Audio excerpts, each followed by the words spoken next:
Basketball Talk Pro. Yesterday we started with this diagram and there wasn't much to show you because this is the only thing that we direct, and after that they're on their own. We wanted to show you the entire picture first, just like we do with the players, so that they understand where they're going, where the end is, what they should be looking for. But I wanted to just review about 2 or 3 points. First of all, you can use this with any other offense. It can be a supplement, or it can be the main offense. In my way of doing it, freelance is the main part of it. And regardless of what you think, it's going to be the main thing in your offense, because 70% of scoring is going to come from something like this. Either you direct them, you teach them how to do it right, intelligently, or you let them teach you what they want to do. That's up to you. But even if you use it with another offense, and it's a supplement, it's going to do a lot to make that other offense much more effective. Players will get a real feel for how to improvise and work off of screens and cuts, doing all these things. You'll get very, very good at it. Plus, it'll strengthen your defense. Practicing, I don't care what you do, practice defense against an offense you don't know what's going to happen. I've always done this. I don't care whether I'm using another offense or not, but 4-on-4 and the offensive team does not run an offense. They make it up. They just freelance. Once you've taught them freelance, then they really add something. That's when you can really learn how to play defense. As I said, this is the whole. Now we get to the parts. And I've got a few little tips that I want to give you before we get started. First of all, as you saw the title, Master the Movement. Freelance is movement. Improvisation is movement. You can't improvise sitting down and watching, or you can't stand still and improvise. You have to be moving. So our offense needs to have movement, and basically, movement is an output of cutting, all kinds of different cuts, and we're going to get into that today. I say intelligent cutting, but there's a bigger thing I feel strongly about, and that is feel your cuts. Everybody talks about reading the defense, except me. I tell them, don't read the defense. Feel it and improvise accordingly. Let your body tell you what to do. It isn't actually your body, it's your brain telling your body what to do. Feel for that and then do it. And if it's wrong, don't worry about it. You can't be wrong in a freelance offense. So get that out of your head. Be courageous. Be innovative. That's what improvisation is. There are unlimited number of ways that you can cut off of without any screens or with a screen. And they show up and come up all over the floor. You won't even recognize some of the cuts I'm going to show you in a game, but they're there. It's just that they're in a different place on the floor, or they're in a different situation. When you get good enough through practice to be able to make those cuts and moves without thinking, without looking, just feeling it, now you're going to be good, really good. And you'll win a lot of games with it. practice and practice and practice these things. These simple things I'm going to give you, you're not going to think they're complicated enough. Well, they are. Simplicity is the most efficient teacher I know. And so don't make complex things for your players. It's hard for them to learn. Then you get mad at them because they can't do it. But it's just hard learning.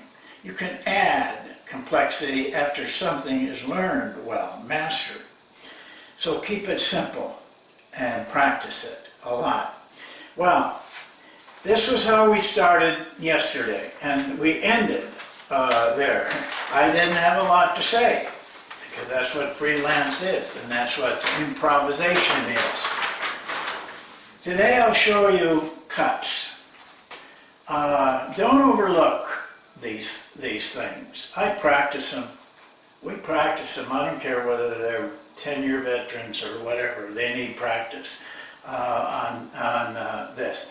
Practice your players on cuts.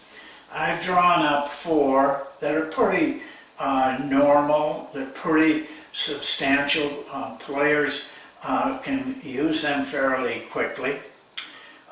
This I call a V-cut or a straight cut. It doesn't have, this would be a straight cut. But a V-cut is when you move your man down and cut in the opposite direction. Move them up and cut in the opposite direction. You can move that all over the floor. This is a V-cut. You know, this is a V-cut. There's all forms of V-cuts. Your players need to get, so everything is quick and they can feel it and do it. So that requires a lot of practice. Because they're not going to be just exactly like there. Might be there, they might be down here, could be up here. It doesn't make any difference. The principle is the same. That's a V-cut. Or sometimes they call it a straight cut because the cut could be without the V. You may not need it. This little pass and cut maneuver, I think, is tremendously strong. It's what we start our offense with. We pass and then cut down the middle. The reason it's strong is because here the guy is guarding the passer. The pass is made. He may, if he's well drilled, he'll really hustle to get back. But most of the time they don't. And you, on the other hand, know when you're cutting. You don't have to do this. I just threw it up there because I like to see that. That moves the guy a little bit and gives you room. But pass and cut. Always, if you can see it, the man will trail him about in here. And then he's open for a layup. And that really makes the defense tighten up. Pass and cut. You can do it from any place. You could pass here and cut. You could pass up here and cut. I mean, passing and cutting is a legitimate, good maneuver. Back cut.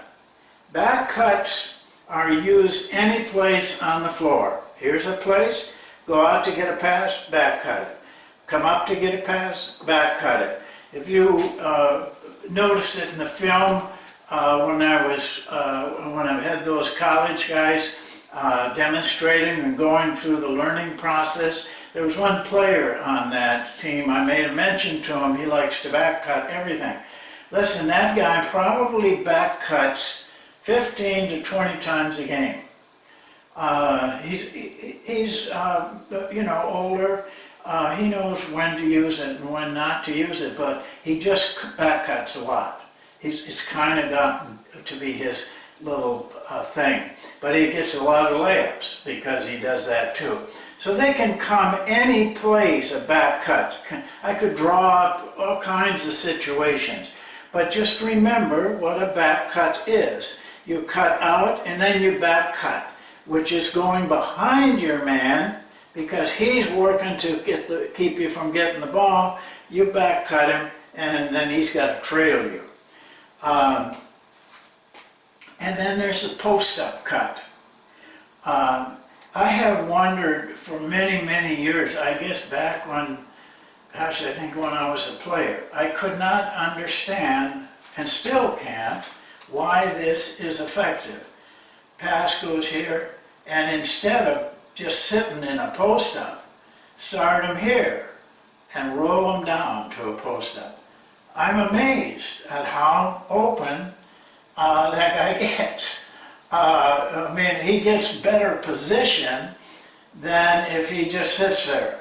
Just roll him down there. This is an easy pass, and you can get him into a good post-up. But here's some other post-up cuts. Coming from the weak side, I'm showing this is a V cut, but it doesn't have to be. I'm showing this is a back cut. It doesn't have to be. Anytime you cut from the weak side to the ball side, you have a very good chance of getting the ball in a good position. Defensive sag, and they lose their man. When I was with Keith Smart at Cleveland, he kept track of that, how many times the defensive man on this guy over here on the weak side didn't even look at that man, didn't know where he was, and how effective cutting could be. And it truly is. So those are 4 situational cuts that I've drawn up there. But as I said, if you get good at all of these, really good by practicing them, and then you get it to the point where it's intuitive, you don't have to think about it, so you're not reading anybody, you're not thinking about it, and boom, you're doing it. It's unpredictable, and it'll help your offense tremendously. But it takes a lot of practice. Don't underestimate that cut without a screen. So those are, I mean, we're talking just 4 basic cuts here. You know, it's not complicated. And now almost everything can be done with some fashion of those 4 without a screen. Now I'm going to show you 4 basic, simple cuts that are pretty much the same thing, except now we've got a screen. But you'll see that you hear the same words. I didn't draw this up in a drill form. We're going to go over that. We're going to show you on the board, and we're going to show you on the floor. All right, the guy passes and goes and sets a screen for this man. He maybe makes a little stutter step in there and comes out. That's a straight cut off a screen. My screen could be down here, could be down here. Doesn't make any difference. You'll see that almost all of the screening situations used will fall into this category. Once you know this, then the next thing is to know the back cut. Pass, screen, instead of stepping up, then cutting back, and this man popping. Okay? Now, that's a thing I don't want to miss, and I did on this first one. Our freelance offense, or all of our offenses, anytime a man screens, he moves opposite the cut. So this time he comes in, this is a straight cut, he rolls. This time the back cut, can't do that, he pops. Okay, so you got, this is movement, this is cutting. Rolling is a cut, popping is a cut. I just watched Saturday a number of college games. There was a team on there, I don't remember which one it was. Really good at cutting off a screen and popping. And this was the guy getting the shots, the guy popping. That's a back cut. Third is a curl.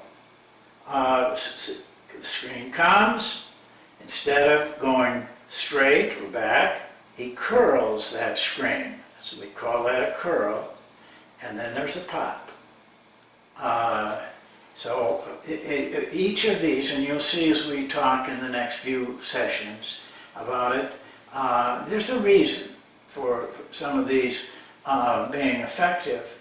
It's how the defense plays, and we can tell you that, but I don't want you going out there and studying to see how they're playing. I want you making good cuts, what you feel like cutting, not what you think they're giving you, but what you feel you want to do.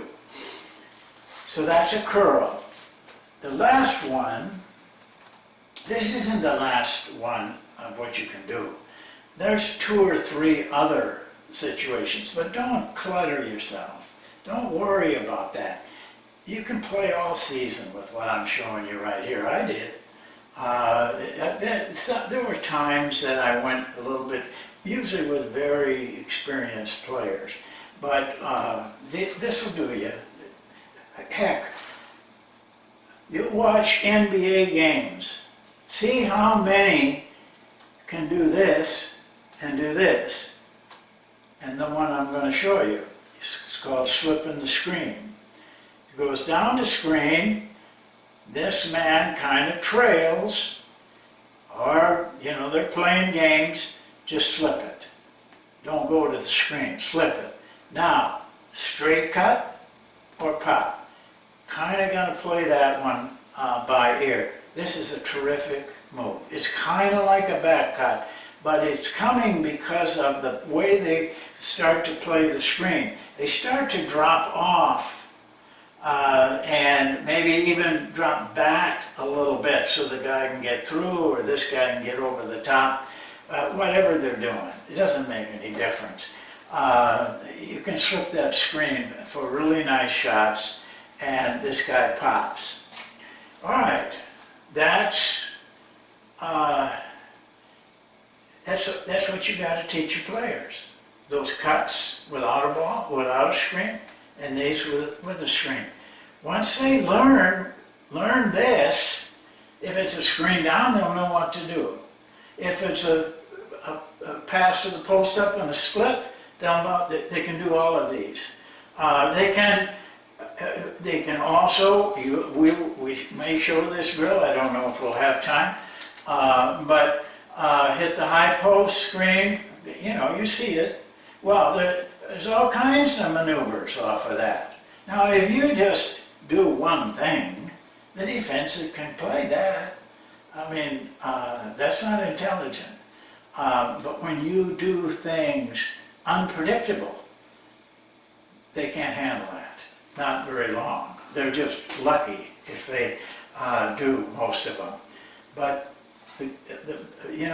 Jordan had a lot of moves like this. He had this pretty well down because, you see, he grew up with North Carolina. North Carolina was running the same kind of freelance offense we run. Different rules, but same kind. So he knew how to do all those things. He'd been taught in college. But most NBA players, if you see them doing one of these things, it's time to give them applause. Most of the time they just try to use brute strength or quickness, and the defense can handle that. That's another thought, another thing before we close. Physical play. That bothers a lot of teams, and I have witnessed it with my own teams. Here's how I tell our players. They can't get physical with you if they're chasing you.